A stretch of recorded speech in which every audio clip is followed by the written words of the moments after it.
How's it going, guys? John here. This is the Basic Expert coming at you with a new haircut. I usually just buzz my head. I think I'm ready to get in an abusive relationship and gaslight Will Smith, I think. But we're continuing today with our talk on Basic Fantasy role-playing game by Chris Gonnerman.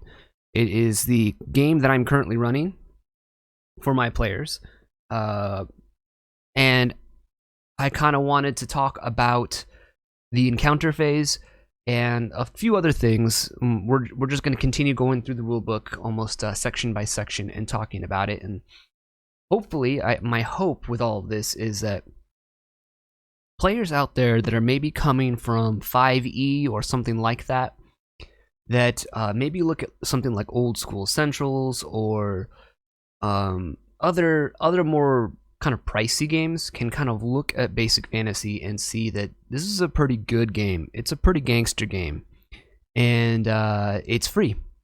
PDFs are free, and the books are printed at cost. I've said that. I'm saying that in every video because I think it's one of the most important things about why Basic Fantasy is so good and why I like it so much. Because if you're looking to make the switch from 5e or some other system and you want to experience the old school BX Basic Expert feeling of old school D&D, but maybe things like Descending Armor Class and THAC0 and all these other sorts of things, attack matrices, maybe these sorts of things kind of intimidate you. This is a game where you could probably get, you as a 5e game master, if you're looking to switch to a more old school style game, would be much more easily able to sell your players on, I think, Basic Fantasy than you would on, say, buying the rules cyclopedia and trying to do it that way. Because it's just going to be more familiar to your players in this iteration, this interpretation of the old school Basic Expert rules than going to the Basic Expert rules, essentially. So before we get too far into that, though, I want to kind of highlight a few things about what I'm doing. I have a website. I've had a website for a while. I don't really talk about it very much. I mostly use it for blogging, and I'm kind of been doing campaign reports of both my Basic Fantasy campaign. So as of recording right now, I have my 4th journal. This one, I've tried to catch back up to where I'm at, where we are at in our campaign, and it kind of glossed over a lot of stuff, but now that we're caught up, my play reports are now caught up to where we are in our campaign. It should hopefully be a lot better. So I have 4 of those. I have some journals here too, of campaign journals of some solo play that I'm doing using the rules cyclopedia Beckme rules, and so people seem to enjoy those. I've posted them in the community section of my YouTube channel here. People seem to like those. They like to read. People like to read play reports, and I like to read play reports too. I think that that's kind of fun. Sometimes you get various ideas about, well, just ways you can run your game. So yeah, I have 2 as of recording this right now. I have 2. There'll probably be more. And my plan with these solo adventures is to eventually use the mass combat rules, because in my hex map that I've made here, this is the hex map that my players are using for where they're at in this adventure. Each hex is 24 miles. To the south here, there's like a tropical, deserty sort of place where there's a sultanate, and they are at war with these kind of independent city-states that all have a king. Some of these are small towns and villages, but most of these are kingdoms, and they are at war with each other. So my plan is to kind of use the rules cyclopedia mass combat rules to sort of see how the war plays out around the players, and the players can join in the war if they wish, or they can kind of just let it passively happen by, and I'm going to use the mass combat rules in the background to kind of figure out like who gains what territory and where. And what's interesting, what I've been doing is I've been using my settlement generator, which you can get for free on my itch right here, this guy right here. It's a PDF. You download it. It gives you population size. It gives you law level, and it gives economic specialty. So maybe this settlement is a lumber town, or they excel in spices, or alchemy, or magical research, or just agriculture, textiles, all these sorts of things. It produces that sort of stuff. Doesn't create a layout for the city. There's plenty of apps that do that, but I'm using that, and I went through and figured out what the population size is for each of these, and then I divided it by 15, assuming that 1 in 15 people within the city could support, or 1 in 15 people were a devoted fighting man in the army, like full-time military. So I wanted to know what, in this whole area here, what the full-time military was, and I did it for the southern area as well. And so I plan on using those as forces, and then obviously there could be conscription, which would happen in the non-planting seasons and in the non-harvest seasons, because these places, both the southern and the northern areas, need to plant food to grow and survive. So I'm trying to really kind of simulate the world in the background there, as the characters are going around doing their dungeon delving and doing their thing, because to me, I like that kind of stuff. I like the mass combat rules in the rules cyclopedia, and I kind of just want to see how this sort of background stuff going on in the background is playing out. And that's kind of been the goal with my solo adventures too, is kind of a way of me rolling up a character for myself and then doing some solo adventures to kind of explore the world and figure out like who's who, what is the relationship between these different city states and whatnot. How do they view each other? They may be allies, but that doesn't mean they're necessarily best friends. So I'm kind of using it in that regard. So if any of that interests you, it is the www.thebasicexpert.com is my website. You can go check that out and read my reports there if you're interested in that sort of thing. To bring it back to this, I do have my itch here, my itch.io store, and I do have my Cowpunchers game here. I'm not really uploading as much onto DriveThruRPG because I am exclusive on there. So if I'm exclusive on there, I can't post it anyplace else. I can't put it on my Subscribestar for supporters. I can't put it on my itch. I can't give it away for free, even if I wanted to do a giveaway. I'd have to do everything through DriveThru. So I'm waiting to be non-exclusive on DriveThruRPG before I start uploading more stuff on there. So you can still get Cowpunchers on here, and my little 5e dog crap thing that I made called Crypts and Serpents, if you're interested in that, on here. But for the moment, I'm mostly going to be uploading to this here, to my itch.io store with PDFs until DriveThruRPG is I'm not exclusive there. And that brings me to my Subscribestar. If you're interested in supporting my channel in LibreArt, free art in the Creative Commons, you get a lot of stuff. You get maps at $1 a month. I'm trying to do a map a week.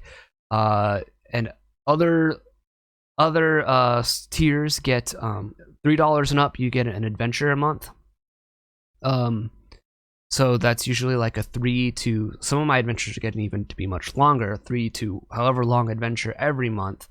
I have 2 up now, the Secret Summoning, and this new one called the Hall of King Thranduc is now up, where the players will delve into some dwarven ruins. You get some old school, blue dungeon maps that I've made. And $5 and up, that's just really because you feel very generous and you feel like you like what I do and you support what I'm doing. And the way I pay a lot of them back, and what I'm trying to do for them, is give them the stuff that a lot of the stuff that I'm doing, the PDFs they get for free. So those supporters get my blue dungeon generator, which is this guy here. Subscribestar supporters at $5 get this for free with their subscription, and going forward, any other stuff that I release that's going to be kind of like bigger projects like this, they get for free as well. So and you get a shout out in it as well, so which will happen at the end of this video. So that's all of this nonsense out of the way.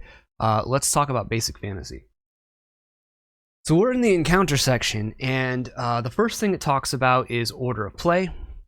So essentially, initiative and rounds and all these other sorts of things are important. But before you get into any of that, well, let's read it here. So, order of play: when the party of adventurers comes in contact with potential enemies, time shifts to combat rounds, 10 seconds long, as described previously. Before beginning combat, surprise is checked. See below. Unsurprised characters then roll for initiative and act in order of the rolls, again, as described below.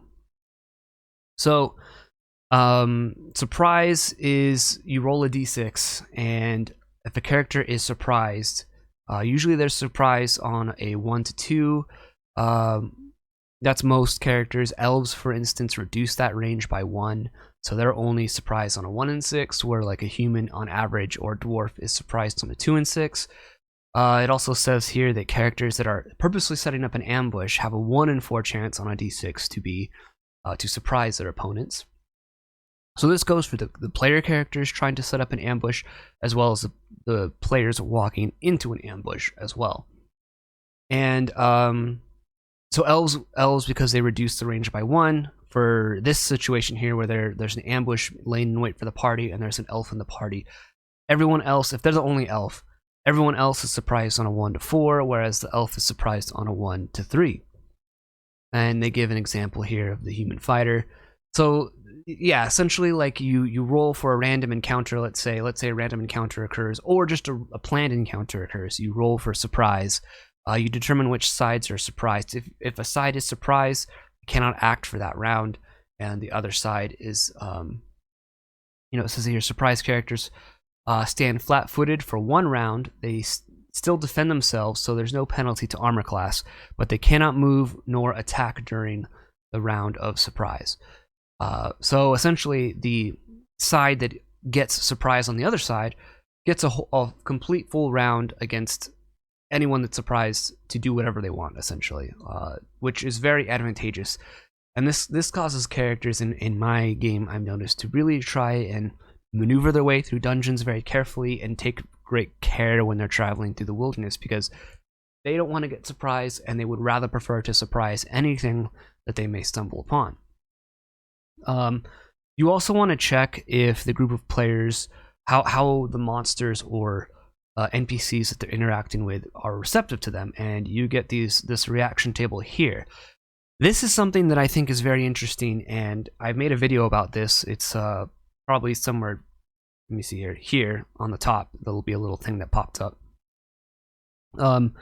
I see a lot of 5e people complain about random encounters, and they feel like random encounters are often just all combat, and they don't particularly like that. Like, oh, it's just another. They always do it as, oh, you run into goblins, it's another combat encounter, and I think it's kind of just through that modern perception of play that we just assume that it's another combat encounter. I know I did, but the old school way is not like that.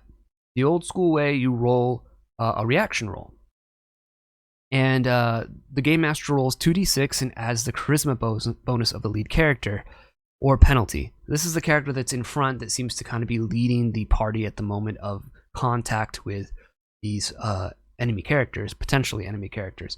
So you roll 2d6, add any modifiers that you see fit, and you consult this table. So you can see here that you have immediate attack, unfavorable, favorable, very favorable.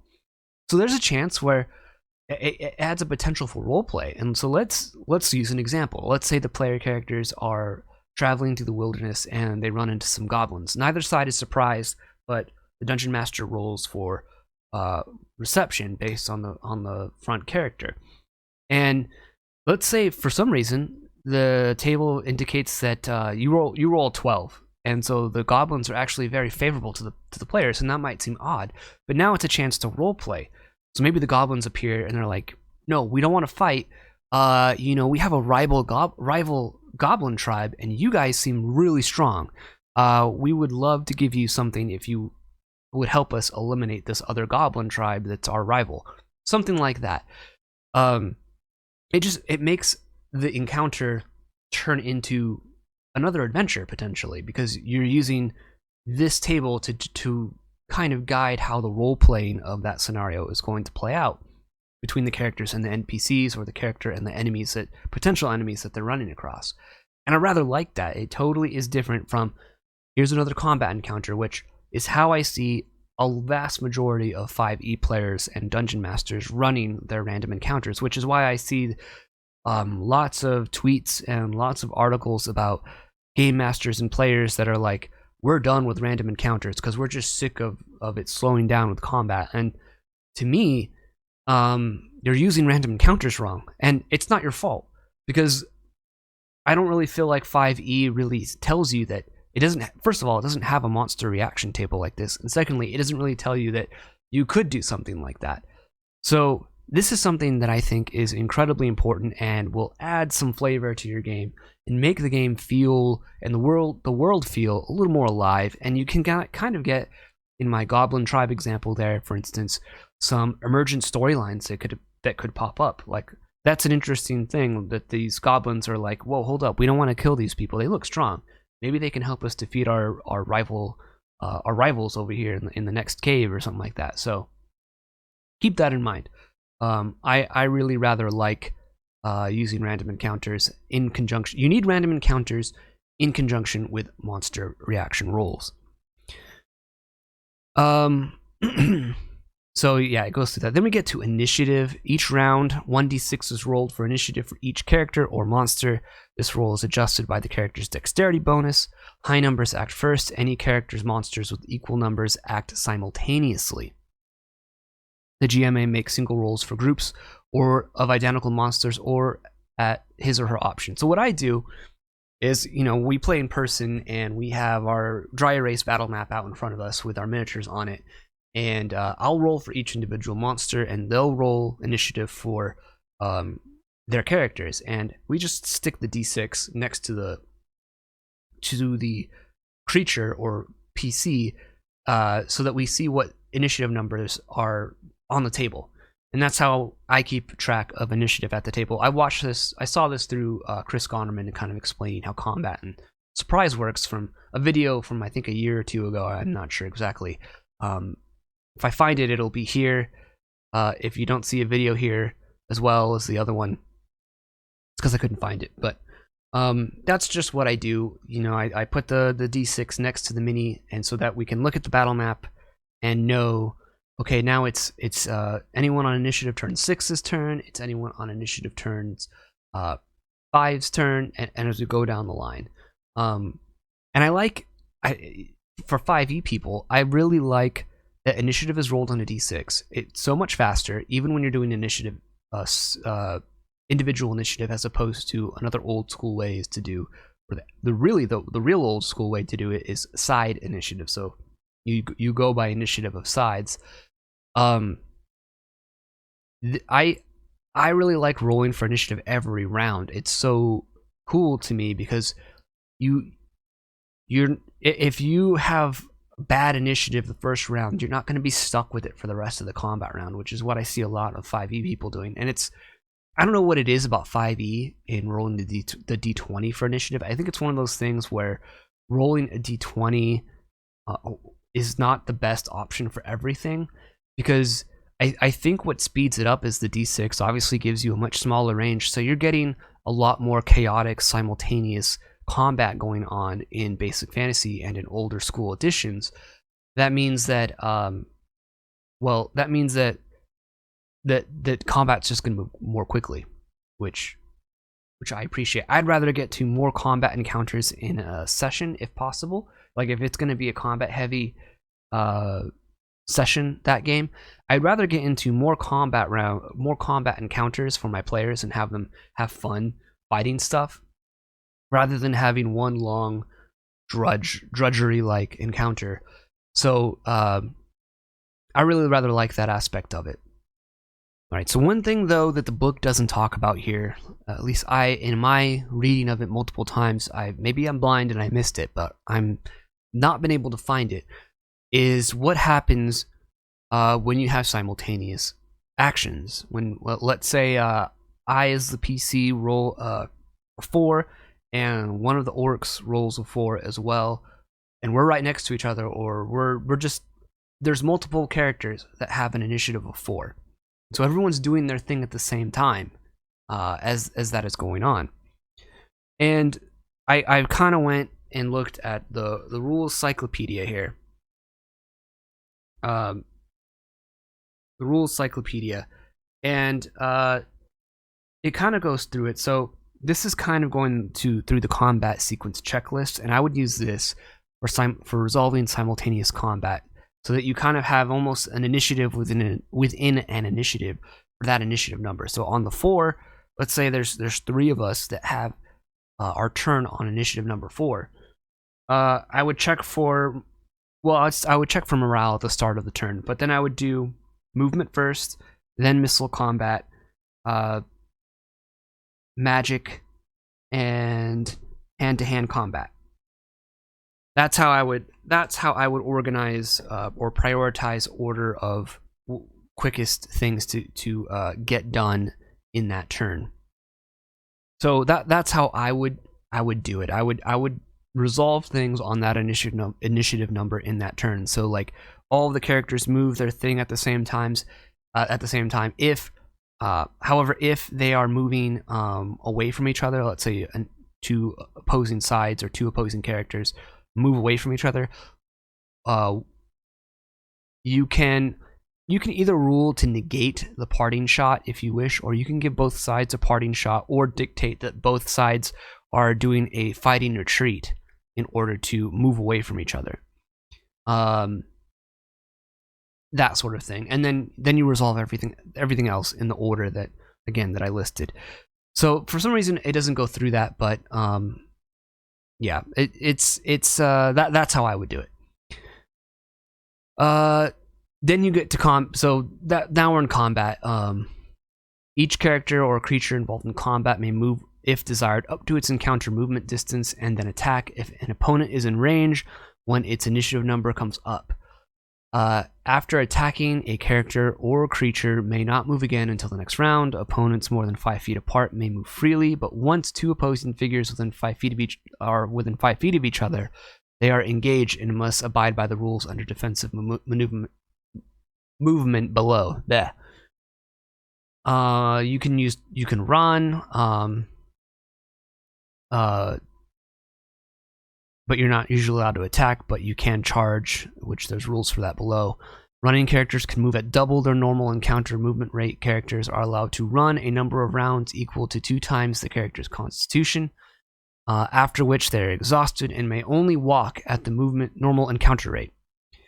For monsters not having a given constitution, allow the monster to run for 24 rounds. Exhausted characters or creatures must rest for at least a turn before running again. 5e, I feel like maybe I'm missing it. It's been a while since I looked at my player's handbook and the Dungeon Master's Guide for 5e, but I feel like it just says you can just run. It doesn't put a limit on running, which I think when you limit certain things like this, it adds actually more tactical nature to the game than otherwise. So, maneuverability. So this is when that maneuverability score, the little, we talked about it in the last video, the last video on this, where it's that movement distance that's in parentheses. That's how much movement is kind of eaten up. So again, assume 5 if not listed. I generally don't use this rule for characters for humanoid-sized creatures that are running, because it just ends up being a little too much bookkeeping than I care to do, and to me feels like it slows down encounters.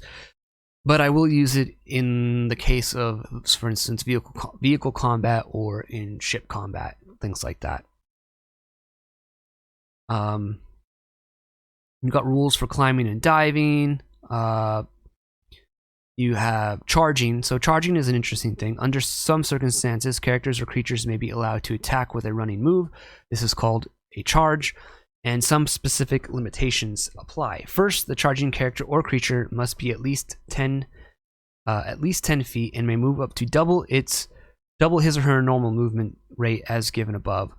The movement must be in a more or less straight line toward the intended target, and the path to the target must be reasonably clear. Finally, the attacker must be using a weapon such as spear, lance, or polearm which is suitable for use while charging. Certain monsters, especially including those with horns, are able to use natural attacks when charging. If the attacker does not have line of sight to the opponent at the start of the charge, that opponent can't be charged. The attack made after the charge is made with a +2 on the attack roll, and the charging attacker or creature takes a -2 penalty to armor class for the remainder of the round. If the attack hits, it does double the damage. But you can also set a weapon against the charge. So what's interesting is it says the creature must move at least 10 feet and may move up to double. Okay. So this is like, I have a spear, and let's say I'm going to charge at the goblin. Let's say the goblin has a spear. He can set his weapon against the charge, and in response to it. Spears, polearms, and certain other piercing weapons deal double damage when set, braced against the ground or floor, and used against a charging creature. For this to be done, the character or creature being charged must be equal or better initiative. This counts as holding an action. Both attacker and defender act on the attacker's initiative number and are therefore simultaneous. So let's say, for some reason, the goblin is like, I'm going to set my weapon and brace it as a charge against the oncoming charger PC, and the PC's stupid and makes the mistake of like, I'm going to charge that goblin. Well, now there's a situation where there could be a pretty fatal sort of attack going on here between the two of them. This is also useful if you have mounted combat as well. Setting the weapon against the charge can act as a sort of deterrence from characters with spears on horses as well, so that's something to keep in mind. Evasion and pursuit. Sometimes a party of adventurers will want nothing more than to avoid a group of monsters, or sometimes it's the monsters avoiding the adventurers. If one group is surprised and the other is not, the unsurprised group may be able to escape automatically unless something prevents them from making an exit. Otherwise, the characters wanting to flee begin doing so on their initiative number. The GM may easily play out the pursuit following along on his or her map. Note that the players can't draw maps while they run headlong through the dungeon or wilderness area. Anytime. So this is what's interesting, is if you're doing it on a battle map, this is when I would actually, like, if the players try to turn and run, I would abstract it. I wouldn't draw it out on the map. This way, because the player characters on the sorry, I wouldn't draw it out on the dry erase battle map if you're using that like I do. I would abstract it out because you kind of want, you just tell them like, you move 10 feet down, you move 10 feet straight, and then you make a left turn and you go another 20 feet, and then you make a right 45-degree turn down another hallway. And so then the players actually have the potential to get lost. And if they don't have, I feel like verbalizing it out kind of abstracts it out. They don't have a visual representation in front of them anymore, so they don't know exactly where they are.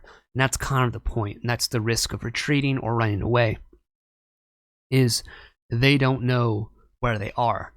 Because when you're moving through the dungeon, it's actually very slow. It takes about 10 minutes to move at their what's equivalent, I think, to their encounter speed. Because it's assumed that the players are moving slowly, they're checking for traps, they are mapping as they're going. It's assuming a lot of different things as to why it's taking that long. So the moment they bolt off and start running down hallways, you don't want to even afford them the opportunity of drawing on the dry erase for them. Draw it out until maybe it gets to another point where combat has occurred and maybe you need to draw out the room again. But any of that in-between stuff, between where they started and where they ended up, leave that vague, leave that abstracted, because that way they kind of get lost. And to me, that's more realistic. It might be kind of harsh, but to me, that's a little more realistic. And then we have defensive movement.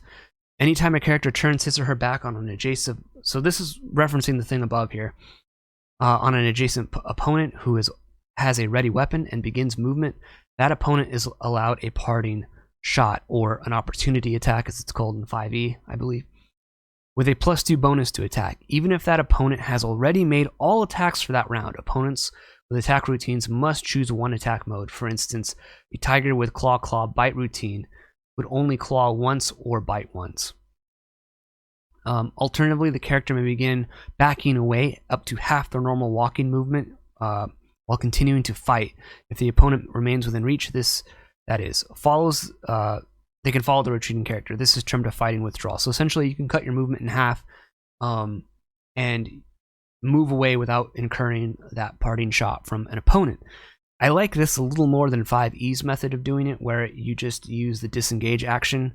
I guess it's a different sort of economy of spending scarce resources in game, whereas in 5E you're expending an action. In Basic Fantasy, you're spending a bit of your movement speed in order to get away. I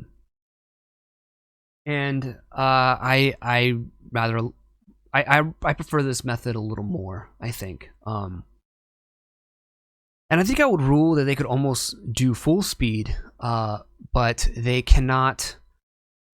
That means they can't attack.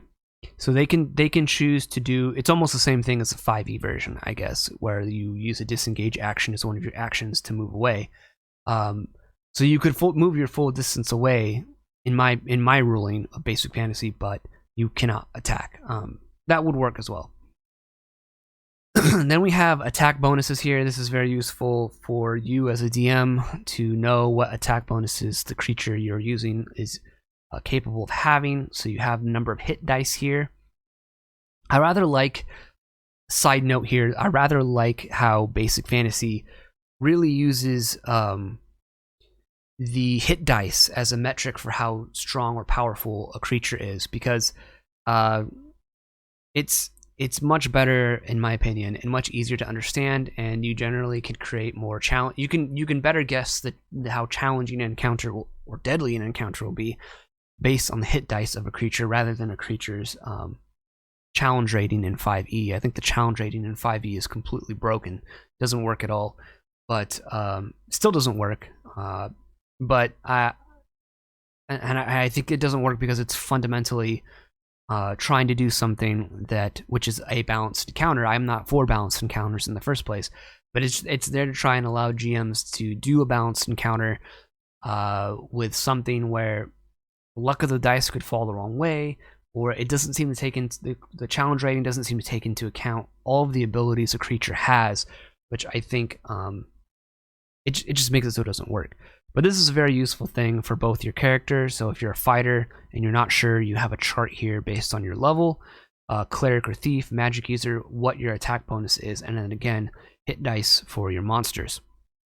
So to roll a 2-hit, the attacker rolls 1d20 and adds his or her attack bonus, AB, as shown in the attack bonus table, as well as strength bonus if performing a melee attack, or dexterity bonus if performing a missile attack, and any other adjustments required by the situation. If the total is equal to or greater than the opponent's armor class, the attack hits.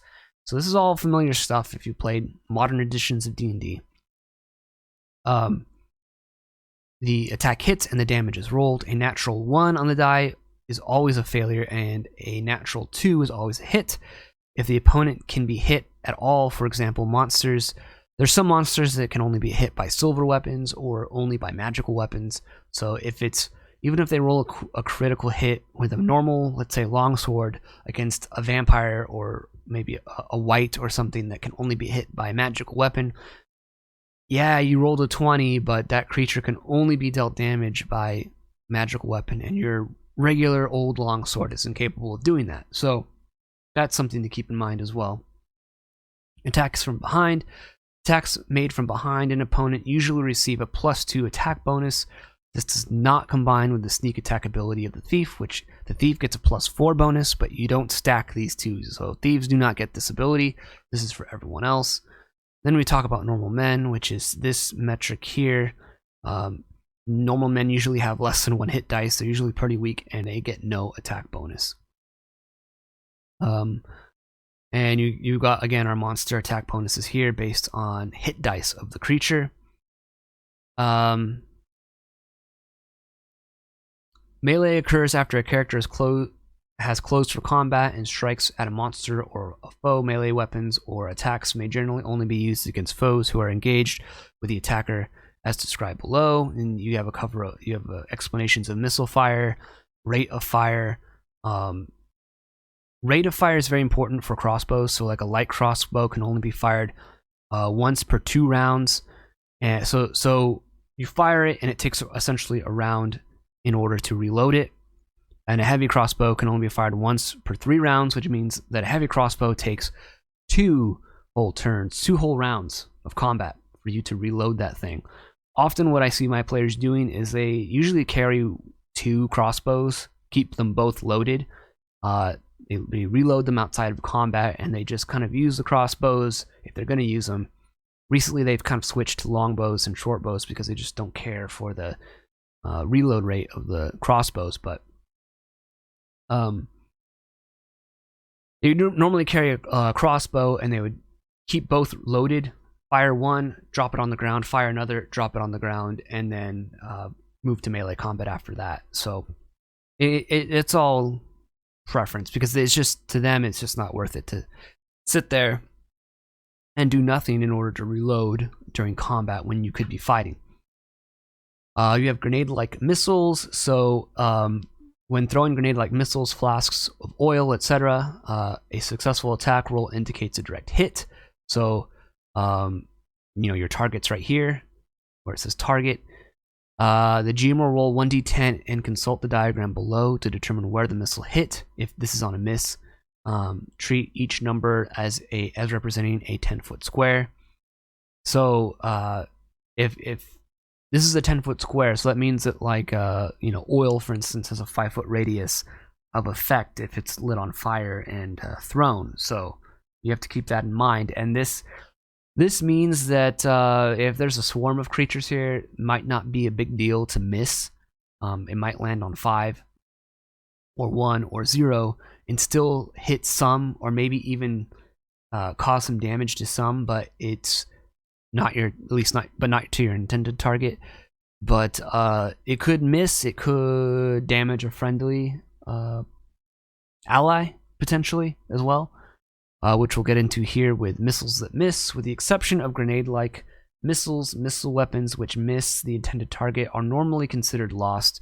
However, if the weapon is fired into a melee where allies or other allies of the shooter are involved, and the attack misses, it may hit one of the allied creatures. The GM should decide which allies may be hit and roll attacks against each until a hit is made or all possible targets are exhausted.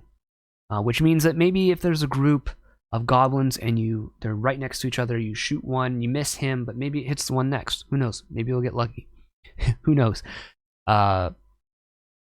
These attack rolls are made at the shooter's normal attack bonus, just as if he were intended to attack the allied creature. However, the GM must make these rolls, not the player. So do not let the player do those things.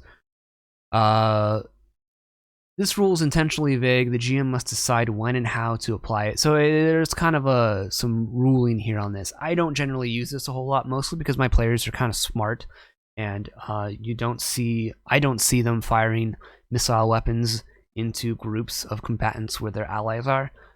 They usually take formations and deal with enemies in smarter ways than that. So it's never been an issue for me. I would probably use it if it did come up, but it hasn't been an issue for my players because they play pretty smart. Then we get to damage. So this is going to just be damage based on weapons. You should be used to this if you're played any sort of clone of D&D or even 5e D&D itself. You know what damage is. You roll specified dice. For instance, a short sword does a d6, a short bow does a d6, a long sword does a d8. Some weapons do a d10, like a two-handed greatsword, I think. You just roll the appropriate weapon based on, or the appropriate dice based on what that weapon is.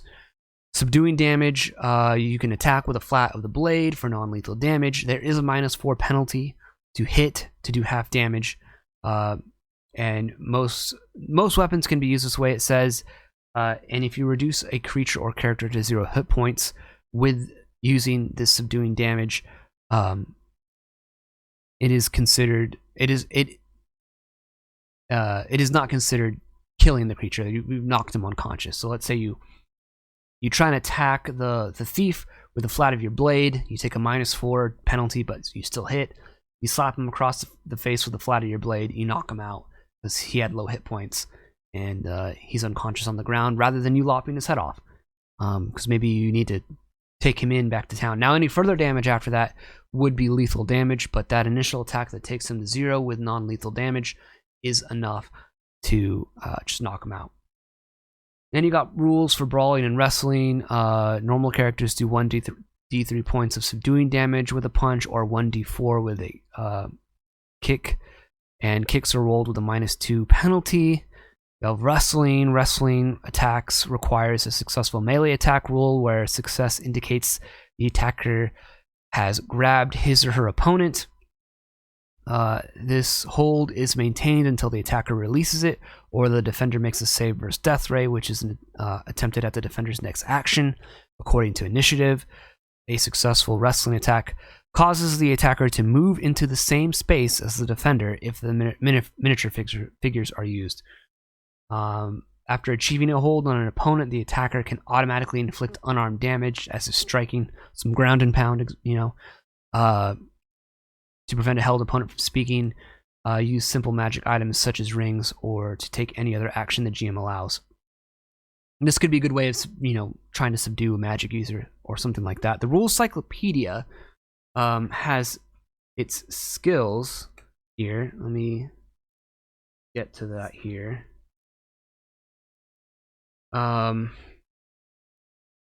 Skills here, and wrestling is one of the skills in the Rules Cyclopedia, and I am using the skill system, which is again a roll under system from the Rules Cyclopedia. In that case, what I would do with wrestling is I would probably add maybe the attack bonus as a penalty to the skill check that the character is using. So for instance, if a character, it's a strength skill, so if a character has a strength of 15, they have to roll 15 or under. I may add the attack bonus of that creature as a penalty to that, as a bonus to that roll, meaning they have a higher chance of going over as they're trying to roll under. That's just something off the top of my head that I would do. It hasn't come up yet, but that's probably what I would do. Or if you have a character that has a wrestling, if you have an NPC that has the wrestling skill as well, which you may or may not, you don't have to. If you're not using the Rules Cyclopedia, you're using these rules. These rules are just fine. But I'm just talking about how I'm running my game with the Rules Cyclopedia and Basic Fantasy. You could have opposing skill checks, and maybe the one who succeeds the most is the one who wins if they both succeed. Unless one clearly fails and one succeeds, then that works too. But and then you get some more extra rules here regarding wrestling and what can go on there, and wrestling with monsters, how that affects things. For instance, sizes of creatures. If you're just a little human and you're trying to wrestle a troll, a giant troll, or a giant, might not work out very well for you. We got rules for oil here. Oil is very useful. My players just actually went through clearing out some sewers that had some ghouls and zombies in them, and they had to use some oil flasks as missile-like weapons in order to deal with them, and it was very useful, very helpful for them. The oil must be set afire in order to inflict damage, otherwise the oil is just slippery. Assuming some means of igniting the oil is at hand, a direct hit to a creature deals 1d8 points of fire damage, plus in the next round the target takes an additional d8 points of damage unless he or she spends the round extinguishing flames by some reasonable means. I think the print copy of this actually says the later damage is a d6, so this must be updated. The PDF must be the more up-to-date rules, because the print version I have, I'm pretty sure says d6, but I could be misremembering. It does a d8 points of damage when it hits the creature, and then if they remain in the flames burning in there, it's a d6, but I could be misremembering. So You gotta have time to ignite the oil with some sort of wick or fuse. It can be used to make a slippery surface. You also have holy water. Same sort of rules kind of apply. That again, you're going to be using this sort of table here for both oil and holy water. Any grenade-like weapon. You have morale. Morale is a very important check that you're going to do. We'll get into morale checks in a little bit here. Actually, let's just get to that here. So morale checks are something that you can do. You can do them when you feel like the enemy is losing. So for instance, if there's a group, let's use our goblin example again. There's a group of 5 goblins. They're fighting the party. The party takes out 3 of the goblins in one round. Oh crap, now they're outnumbered. Now you can do a morale check to see if the goblins are going to stay and fight or if they're going to try and turn and flee. And so let's get to our random encounter tables here. I believe it's over here somewhere. Well, let's just read the section here on morale checks. NPCs and monsters don't always fight to the death. In fact, most will try to avoid death whenever possible, unless there's mindless creatures like zombies or skeletons or constructs that will generally have a morale 12, which means that you can't beat it. Each monster's listing includes the monster's morale score, a figure between 2 and 12. Make a morale check, roll 2d6. If the roll is equal to or less than the morale score, that's how it works. I'm stupid. The monsters are willing to stand and fight. So if equal to or less, they stand and fight. If you beat it, they run away. So let's look at some monsters real quick then. Let's look at like this ant. It has a morale of 5 or 7. So let's say in combat they start getting attacked. You roll 2d6 and you roll a 6. Now all of a sudden the ants feel like they're losing. They'll take off and flee the party. If you roll a 5 or a 4 or something, or a 3 or a 2, they will stay and fight until you make a morale roll again. And the book kind of tells you to use your own discretion when doing morale checks, which is what I do. We get the cleric's turning undead ability. Well, first, before we get to that, morale checks are really good at varying up combat too. So I think the random encounters coupled with reaction rolls and coupled with morale checks makes it so that combat, if it does come to combat, is more varied and interesting than just everything just seems to fight to the death. I see that a lot in some newer GMs that use 5e as well. They just make everything fight to the death, and that's just not how most creatures are going to fight. So now we get to the turn undead. Clerics can turn undead, that is, drive away undead monsters by means of faith alone. The cleric brandishes his or her holy symbol and calls upon the power of his or her divine patron. The player rolls 1d20 and tells the GM the result. Note that the player should always roll, even if the GM knows the character can't succeed or can't fail, as telling the player whether or not they roll may reveal too much. The GM looks up the cleric's level on the clerics versus undead table, so we're over here, and cross-references it with the undead type or hit dice. The hit dice row is provided for use with undead monsters not found in the core rules.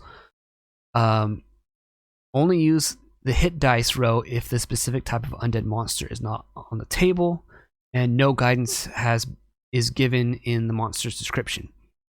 If the table indicates no for that combination, it is not possible for the cleric to affect that type of undead monster.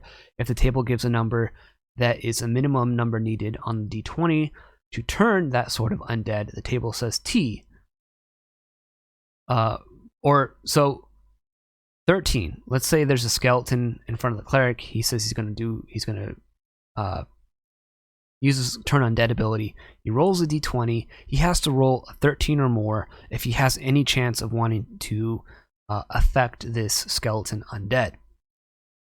Obviously, he needs to roll a 17 or more for a zombie, a 19 for a ghoul, And then for like wights, wraiths, mummies, specters, vampires, ghosts, and any other undead that might have even larger hit dice than these or within this field that's not listed in the core rulebook, this cleric is just incapable of turning those creatures.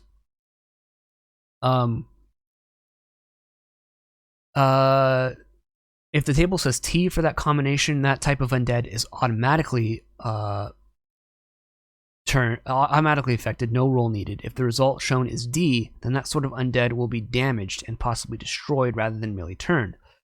If the roll is successful, 2d6 hit dice of undead monsters are affected. Surplus hit dice are lost, so if zombies are being turned and a roll of 7 is made, at most 3 zombies, which have 2 hit dice, so six of the 7 points rolled can be turned, but a minimum of 1 creature will always be affected if the first roll succeeds, and it's always going to be the weakest creature that's affected the most. If a mixed group of if a mixed group of undead, say a wight and a pair of zombies, is to be turned, player still rolls just once. The result is checked against the weakest sort first, then the zombies, and if they are successfully turned, the same result is checked against the next higher type of undead. Likewise, the 2d6 hit dice are rolled only once. For example, the group described above is to be turned by a second level cleric. He or she would first need to have rolled a 15 or higher to turn the zombies, and if this is successful, 2d6 are rolled. Assuming 2d6 roll is a 7, this would turn both zombies and leave a remainder of 3 hit dice of effect. Wights are in fact 3 hit dice monsters, so assuming the original 1d20 roll was 20, the wight is turned as well. Obviously, we're a group of 3 zombies and a wight. The 2d6 roll would have to be a total of 9 or higher to affect them all. And I think there's a mistake here because it says they're 3 hit dice monsters, but here it says they're 4. So that's interesting. But regardless, the table is accurate and won't lie to you. So just go by the table. If the cleric succeeds at turning the undead, but not all undead monsters present are affected, he or she may try again in the next round to affect those which remain. If any roll to turn the undead fails, the cleric may not attempt to turn undead again for 1 full turn. A partial failure possible against the mixed group can count as a failure for this purpose. Undead monsters which are turned flee from the cleric and his or her party at a maximum movement. If the party pursue and corner the turn undead, they will resume attacking the party, but if left alone, the monster will not return to attempt to attack the cleric or those near him or her for at least 2d4 turns. Undead monsters subject to a D damage result suffer 1d8 damage per level of the cleric. Roll once and apply the same damage to all undead monsters affected. Those reduced to 0 hit points are utterly destroyed, being blasted into little more than dust. Those surviving this damage are still turned as above. So that's how Turn Undead works. I like that a little more than how 5e attempts to do it, in my opinion. I just think it's better, in my opinion. And I think at this point, in order to make this video not go on much longer, we're going to stop the video here, and we're going to talk about energy drain, healing and rest, and all these other sorts of things. Saving throws. We got a ways to go before we get into monsters and talk about monsters. So I hope that was interesting to you, explaining how the game is played and how it works. I think this is what I love about basic fantasy and really the basic expert edition, as well as BECME as well, is that there's an underlying simplicity to everything, but the ability to make the game as complex as you want it to be and as deep as you want it to be is there as well, in my opinion. And I really rather enjoy that.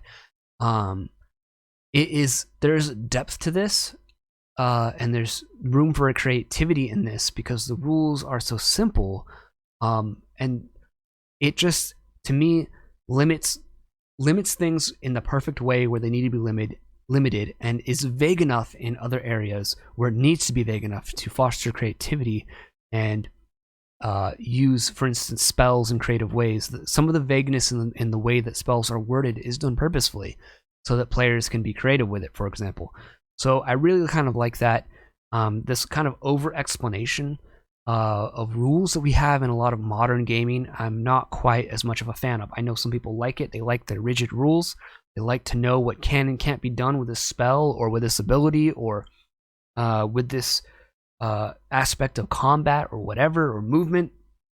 But for me, I kind of like that little bit of wiggle room for players to kind of think outside the box. They're not just thinking about their character sheet. They're thinking about their character interacting with the world around them. And I really feel like basic fantasy, and by extension what it's based on, BX, BECME, are some of the ultimate ways to play D&D, in my opinion.